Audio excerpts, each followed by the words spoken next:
everyone, Tinglish teacher here. Welcome back to our channel. I hope everyone is doing well. ఈరోజు కూడా మీ అందరి కోసం మరొక మంచి వీడియో స్టార్ట్ చేయబోయే ముందు ఈ వీడియో డిస్క్రిప్షన్లో మీ అందరికీ ఉపయోగపడే మంచి ప్రొడక్ట్స్ని ట్యాగ్ చేశాను. అవి మీకు నచ్చితేనే లింక్ క్లిక్ చేసి పర్చేస్ చేయండి. And now we were having a Telegram channel. ఈ టెలిగ్రామ్ ఛానల్లో ఎవ్రీ మినిట్ కూడా అవుట్ఫిట్ సజెషన్స్ అలాగే మంచి డిస్కౌంట్ డీల్స్ పోస్ట్ అవుతూనే ఉంటాయి. త్రూ దిస్ ఛానల్ మీరు చాలా మనీనే సేవ్ చేసుకోవచ్చు. ఛానల్ని ఒకసారి చెక్ చేయండి, వర్త్ అనిపిస్తేనే జాయిన్ అవ్వండి. ఛానల్ లింక్ డిస్క్రిప్షన్లో అలాగే కమ్యూనిటీ పోస్ట్లో ఉంది, ఒక్కసారి చెక్ చేయండి. ఇప్పుడైతే ఈ వీడియోలో మనం పిల్లలతో చాలా ఫ్రీక్వెంట్గా మాట్లాడుతూ ఉండే సెంటెన్సెస్ని ఇంగ్లీష్లో ఈజీగా ఏ విధంగా చెప్పాలో క్లియర్గా ఎగ్జాంపుల్స్తో చూసేద్దాం. వీడియోలో ఉన్న సెంటెన్సెస్ మీకు నచ్చితేనే ఒక లైక్ చేయండి. ఇప్పుడైతే ప్రీవియస్ వీడియోలో నేను మిమ్మల్ని 2 క్వశ్చన్స్ అడిగాను కదా, వాటి యొక్క ఆన్సర్స్ని చూసేద్దాం. ఫస్ట్ వన్ ఈజ్ వడ్డించడం. వడ్డించడాన్ని మనం ఇంగ్లీష్లో సర్వింగ్ అని చెప్తాం. Now the second question is పని లేకుండా కూర్చోకు లేదా ఏ పని లేకుండా కూర్చోకు. ఈ సెంటెన్స్ని ఇంగ్లీష్లో డోంట్ సిట్ ఐడిల్ ఈ విధంగా చెప్తాం. ఇప్పుడు మీకోసం ఈ వీడియోలో 2 క్వశ్చన్స్ ఉంటాయి కదా, వాటిలో ఫస్ట్ వన్ ఈజ్ ఎండు ఖర్జూరం. దీన్ని ఇంగ్లీష్లో ఏ విధంగా చెప్తాం? What do we call this in English? Let me know in the comments. Now the second question for you, which is నువ్వు ఎక్కువ మాట్లాడకు లేదా ఎక్కువగా మాట్లాడకు. ఈ సెంటెన్స్ని ఇంగ్లీష్లో ఏ విధంగా చెప్తామో మర్చిపోకుండా కామెంట్ సెక్షన్లో కామెంట్ చేసి చెప్పేయండి. ఇప్పుడైతే లేట్ చేయకుండా మన వీడియోని స్టార్ట్ చేసేద్దాం. Let's get started. First sentence of this video is ఎన్ని రోజులు స్కూల్ మానేస్తావు. పిల్లలు స్కూల్కి వెళ్లకుండా మానేస్తూ ఉన్నప్పుడు ఇలా అడుగుతూ ఉంటారు కదా, సో దీన్ని ఇంగ్లీష్లో how many days do you skip school? How many days do you skip school? ఈ విధంగా అడుగుతాం. స్కిప్పింగ్ స్కూల్ అంటే స్కూల్కి వెళ్లకుండా మానేయటం అని. Now the first example is if you tell me you will skip school again I will send you out. Or if you tell me you will skip school again I will send you outside. అంటే నువ్వు school మానేస్తానని నాకు మళ్ళీ చెప్పినట్లయితే నేను నిన్ను బయటకు పంపించేస్తాను అని. Now the second example is skipping school has become a habit for you. Skipping school has become a habit for you అంటే స్కూల్ మానేయటం అనేది నీకు చాలా అలవాటుగా లేదా బాగా అలవాటుగా మారిపోయింది అని. సెంటెన్స్ నెంబర్ 2 ఈజ్ నీ మీద చాలా కంప్లైంట్స్ వస్తున్నాయి. ఇది కూడా చాలా సార్లు అంటూ ఉంటారు కదా, సో దీన్ని ఇంగ్లీష్లో many complaints are coming on you. Many complaints are coming on you ఈ విధంగా చెప్తాం. మెనీ కంప్లైంట్స్ అంటే చాలా ఫిర్యాదులు లేదా చాలా కంప్లైంట్స్ అని. ఇప్పుడైతే ఎగ్జాంపుల్స్ని చూద్దాం. First one is why are you becoming so stupid day by day. Why are you becoming so stupid day by day అంటే నువ్వు రోజు రోజుకి ఇంత స్టూపిడ్ లాగా లేదా ఇంత మూర్ఖుడిలా ఎందుకు మారిపోతున్నావు అని. Another example is everyone scolds me because of the worst things you do. Everyone scolds me because of the worst things you do అంటే నువ్వు చేసే చెత్త పనులకి అందరూ నన్ను తిడతారు అని. The worst things you do అంటే నువ్వు చేసే చెత్త పనులు అని. సెంటెన్స్ నెంబర్ 3 ఈజ్ చదవాలనుకుంటున్నావా లేదా లేదా చదువుకోవాలనుకుంటున్నావా లేదా. ఇలా కూడా చాలా సార్లు అంటూ ఉంటారు కదా, సో దీన్ని ఇంగ్లీష్లో do you want to study or not. Do you want to study or not ఈ విధంగా అడుగుతాం. ఇప్పుడైతే 2 ఎగ్జాంపుల్స్ని కూడా చూద్దాం. First one is if you don't like to study tell me I won't send you to school.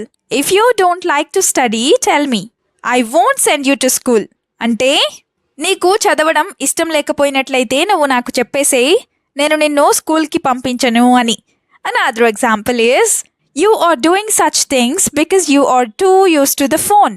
You are doing such things because you are too used to the phone అంటే నువ్వు ఫోన్కి బాగా అలవాటు పడిపోవడం వల్ల ఇలాంటి పనులు చేస్తున్నావు అని. Two used to the phone అంటే బాగా ఫోన్కి అలవాటు పడిపోవడం అని. Now the fourth sentence is నీకు ప్రతిదీ చెప్పలేను. ఇలా కూడా అంటూ ఉంటారు కదా, సో దీన్ని ఇంగ్లీష్లో I can't tell you everything or I can't tell you each and everything ఈ విధంగా చెప్తాం. ఇప్పుడైతే ఎగ్జాంపుల్స్ని చూద్దాం. First one is you are not a child so you have to do these things your self.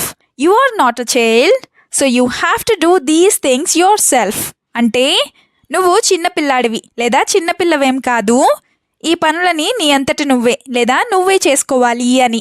Now the second example is it is difficult for any one to do so many tasks alone. It is difficult for anyone to do so many tasks alone. అంటే ఇన్ని పనులని ఇన్ని పనులని ఒక్కరే ఒంటరిగా చేయడం అనేది చాలా కష్టమైన విషయమే, లేదా ఎవరికైనా కష్టమైన విషయమే అని. Now the sentence number 5 is తినకుండా ఆడుకుంటున్నావా. ఇది కూడా చాలాసార్లు యూస్ చేస్తూ ఉంటారు కదా. సో దీన్ని ఇంగ్లీష్లో are you playing without eating, are you playing without eating ఈ విధంగా అడుగుతాం. వితౌట్ ఈటింగ్ అంటే తినకుండా అని. ఇప్పుడైతే 2 ఎగ్జాంపుల్స్ని చూద్దాం. First one is it's been half an hour since I give you food, why are you still not eating. It's been half an hour since I give you food, why are you still not eating. అంటే నేను నీకు భోజనం పెట్టి అరగంట పైనే అయ్యింది, నువ్వు తినకుండా ఇంకా ఏం చేస్తున్నావు అని. Another example is you are not eating properly. If you don't eat like this, you will feel lethargic. You are not eating properly.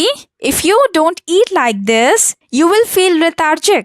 అంటే నువ్వు సరిగా తినడం లేదు, ఇలాగే తినకుండా ఉన్నట్లయితే నీకు చాలా నీరసంగా అనిపిస్తుంది అని. సెంటెన్స్ నెంబర్ 6 ఈస్ ఫోన్ చూడటం మానేస్తావా లేదా. ఇదైతే ప్రతిరోజు అంటూనే ఉంటారు కదా. సో దీన్ని ఇంగ్లీష్లో will you stop looking at the phone or not, will you stop looking at the phone or not ఈ విధంగా అడుగుతాం. Will you stop or not అంటే నువ్వు ఆపుతావా లేదా అని. Let's have some examples now. First one is if you don't stop looking at the phone, I will sell the phone. If you don't stop looking at the phone, I will sell the phone.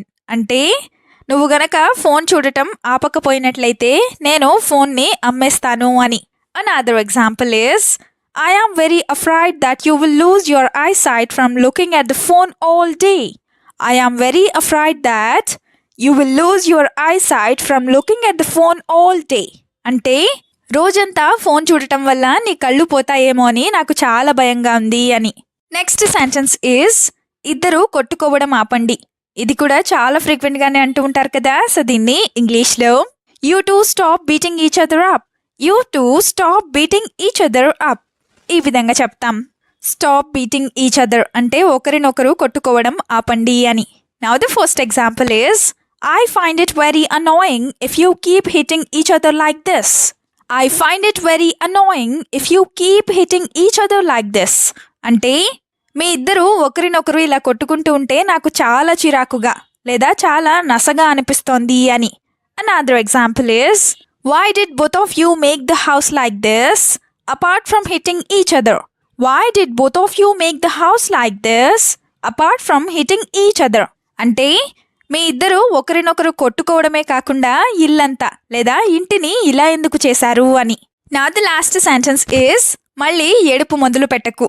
ఇది కూడా చాలా తరచుగానే use చేస్తూ ఉంటారు కదా. So దీన్ని ఇంగ్లీష్లో don't start crying again, don't start crying again ఈ విధంగా చెప్తాం. Now the first example is I don't know what I will do to you if you cry again. I don't know what I will do to you if you cry again. అంటే నువ్వు మళ్ళీ ఏడ్చావంటే నేను నిన్ను ఏం చేస్తానో కూడా నాకు తెలియదు అని. Another example is do whatever you can without crying. Do whatever you can without crying. అంటే నువ్వు ఏడవకుండా ఏం చేయగలవో అది చెయ్యి అని. వీడియోని ఎండ్ వరకు చూసినందుకు థ్యాంక్ యూ సో మచ్. వీడియోలో ఉన్న సెంటెన్సెస్ అన్నీ తరచూ ప్రాక్టీస్ చేస్తూ ఉన్నట్లయితే you will become a better and fluent English speaker. ఈ వీడియో మీకు ఏ విధంగా అనిపించిందో మీ ఫీడ్బ్యాక్ని మాత్రం తప్పనిసరిగా కామెంట్ సెక్షన్లో కామెంట్ చేసి చెప్పండి. We'll meet you again with the useful and interesting video. Until then, keep learning, keep practicing and keep supporting Tinglish Teacher. Have a good day. Bye bye.